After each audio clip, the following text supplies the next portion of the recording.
Hey, welcome back. I'm chasing sawdust. So what we're about to do is we're going to cut up some cedar, guys. The sawmill is working again. I've got the blade set at 30 pounds. Got this handy dandy torque wrench. I don't think you get much better than this. Hyper Tough from Walmart. So that's all set and ready to go. I've got this little cedar log on here. I'm going to run through as many of these as I can here over the next day or so I could get this patio cleared off so we could start moving all this wood around over here. But let me fire this thing up, make some slabs out of this log here, and I've eventually got to get those and all of these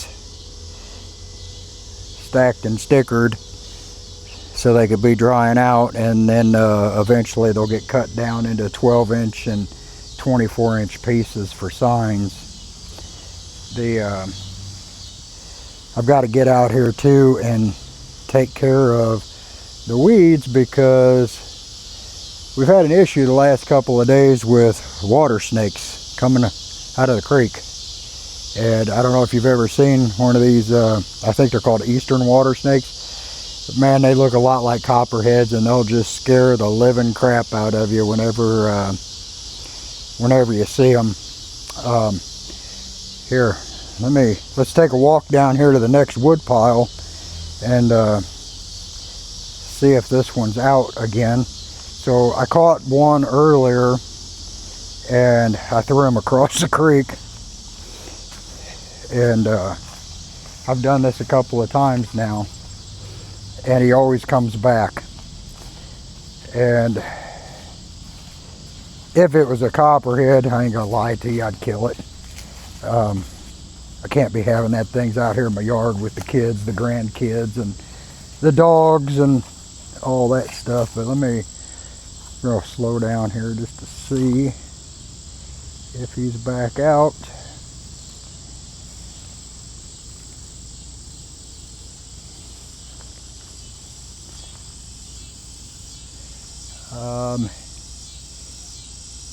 So he has not come back yet. So the last couple of times I've caught him, this is wood I brought over here, and we'll just burn it.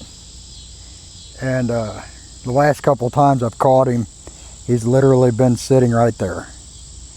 And I hook him with a rake, and I give him the old heave-ho across the creek, and he just keeps coming back. So anyway, let's go down here. We're going to start sawing up some of this cedar. See if the sawmill is going to work good today. You know, if you haven't heard me talk about in any of the other videos, our yard back here sits on a water table. So like if you dig any depth at all into the ground, you hit water, which has been a real issue with driving this machine back here because of the water. So when I do get to turn the sawmill to where it's going to be at in its more permanent location, we're going to backfill an area in here with some pretty thick gravel to make it easier for it to drive on, because as it is right now, if I drive the skid steer over onto that, we're going to have problems. It took quite a bit just to get it to here the other day, and now where it's sitting at, this is about where the ground firms up, so I could move it from there out into the drive area, which I will be doing tomorrow, because I have 2 trailer loads of logs out there that I have got to get unloaded, and I'll just put those on the stack in the driveway for now until I can get them out back here. One of the downsides to this mess here, but again, it's just more of the fun I've had since I bought the sawmill, and things that have had to have been done. The thing's been a learning curve, that's for sure. So with that said, let's fire this bad boy up, put the MechMaxx back to use, and then I can get back into liking my machine. We get the water turned back on.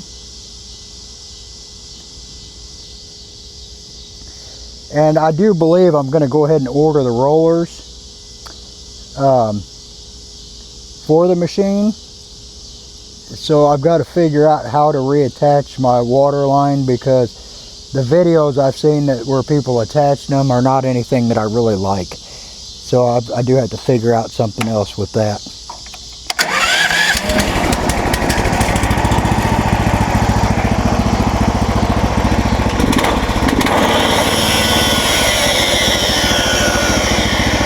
Man, that's about the best this thing has sounded since I got it. Like I said, I'm pretty sure everything's in alignment now. Let's cut some logs.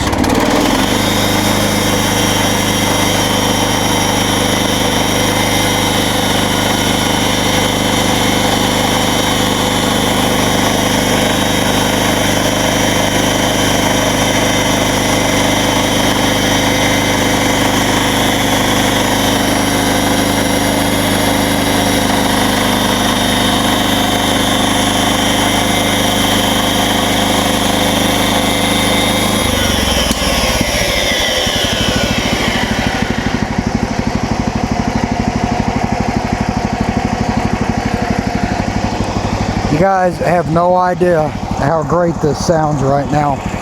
This, ever since I've had this machine, like the blade has always sounded like it's grinding when you're running the machine. And, I mean, it just sounds awesome now. I mean, it's just sounds, it's hard to explain, but it just sounds like the blade is just doing what it's supposed to be doing.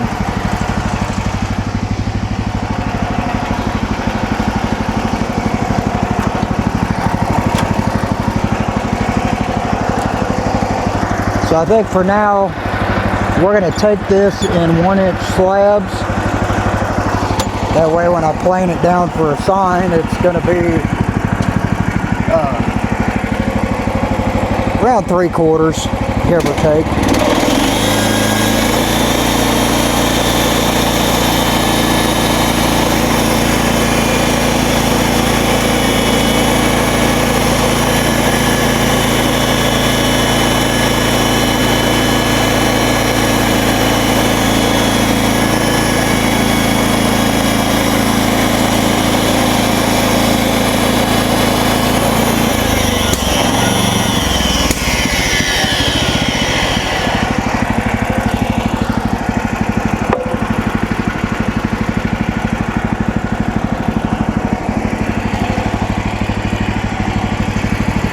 I want to show you.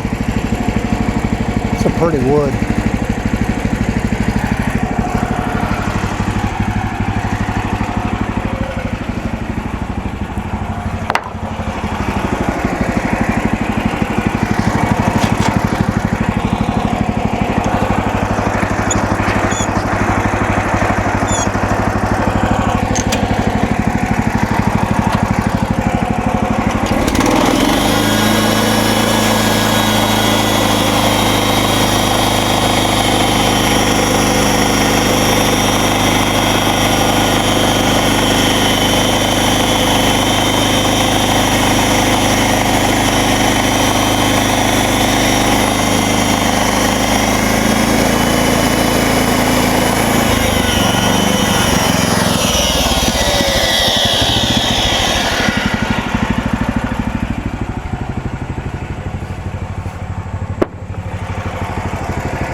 Okay, so what just happened there when I stalled is there's a branch sticking out over here, and I'm going to flip this over now so that it's on this inside so it can be adjusted around with the guide.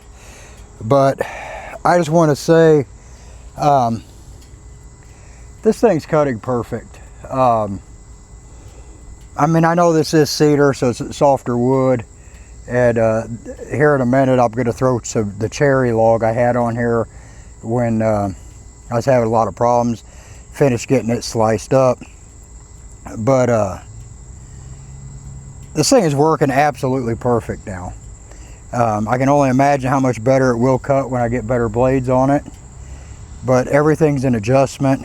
The blade's not moving back and forth. Everything sounds good other than the backfiring. I've been trying to feather out on the throttle just so you guys don't have to hear it through the camera. But yeah, with that, like I said, I'm gonna flip this over. I'm gonna finish slicing this little log up. Either work through one or two more of those, or grab this piece of cherry that's laying behind me and finish getting it sliced up. One way or the other, I'm gonna keep running the mill today and get stuff done while I do have signs going in there. And then later on, I'll also planning on shooting a video. I've been hired to make a cross out of a huge hunk of walnut, and so I've got it on the planer right now. It's already been planed down. It's ready to go, but I'm going to shoot a video as I turn that into a cross for a lady.